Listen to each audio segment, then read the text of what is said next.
Hello everyone. This video I wanted to just share with you an unexpected diagnosis I had received when we were trying to figure out what was wrong with me and diagnose ataxia and this and that and the next thing. I had received a diagnosis when I was in the process of getting a bunch of tests done, unexpectedly. I had a tachycardia, which is a cardiac arrhythmia, an irregular heartbeat that's faster than it should be at rest, and low blood pressure was standing, or being upright. Now, when I was in school, I had to wear a 24-hour heart monitor because I was experiencing heart palpitations and shortness of breath. And we weren't sure if it was correlated to my episodes, which I would become extremely unstable and experience vertigo and vomiting. Many people thought my episodes were panic attacks because, in a sense, it kind of looked like, a panic attack. I would get really dizzy, I would throw up, and I would become short of breath and experience heart palpitations. But this was not really the case. I was having medical conditions happening when I was in school, and I had to wear a 24-hour heart monitor to try to capture my cardiac arrhythmia, because my heart palpitations would be intermittent. In other words, they would come and go, okay? And sometimes when you're getting your heart checked at the doctor's office, or you're in school and you're at the nurse's office and they check your heart rate and your blood pressure and everything turns out to be fine at the current moment, unless it's hard to capture symptoms that come and go intermittently, rather than symptoms that are consistently there.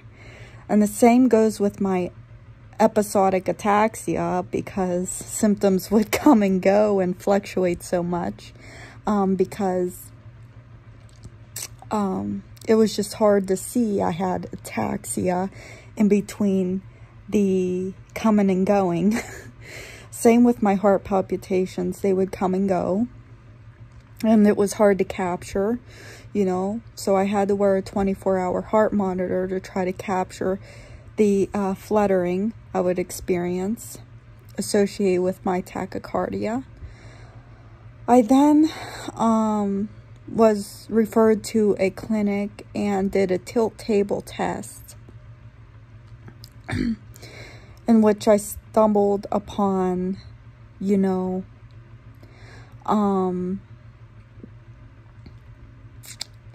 having low blood pressure upon an upright position and having an increase in heart rate associated with this.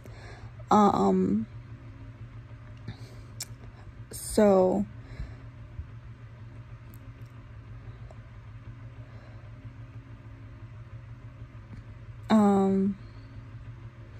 they diagnosed me with a syncope condition and a cardiac arrhythmia. It did not say in my report that I totally had POTS, which is postural orthostatic tachycardia syndrome, though it sounds a lot like POTS. But it just says cardiac arrhythmia, syncope. I've had times of fainting throughout growing up, but fainting never became a huge problem associated with low blood pressure. Now and then I would faint, but it's not happening all the time. It's just now and then. But more often I would experience heart palpitations or the arrhythmia, the fluttering in the chest, and experiencing a shortness of breath because of it. And that's what we stumbled across when I was getting a bunch of tests done and trying to find out what was going on. And when MRIs supposedly didn't show evidence I had ataxia at the time, but they did, because I started seeing a doctor that knew more about it. And I do have cerebellar shrinking or degeneration of the cerebellum associated with my ataxia. And we recently found that out after a number of years of going through several different tests and many people saying everything was okay besides the syncope and the arrhythmia. So yep, that's what that's about. So, but anyways, that's what we stumbled across upon trying to receive the ataxia diagnosis. So my experience with the tilt table test that day when I was referred to a clinic, I was put on the table and the table would go upright. It would go in different angles, and at the same time it would monitor my blood pressure and heart rate. Well, it came out positive. My blood pressure would drop significantly and my heart rate would abnormally increase within this process of the tilt table tests. But at the time, I did not feel faint during the tilt table test, and as it tested positive for presyncope and arrhythmia, I did not even complete the whole test. I was feeling an episode coming on, rather, of my ataxia, rather than feeling faint and feeling like I was about to pass out during the test.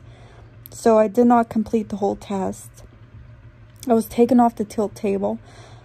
I was unable to walk. I was really, really dizzy. I was having the vertigo, and I couldn't walk.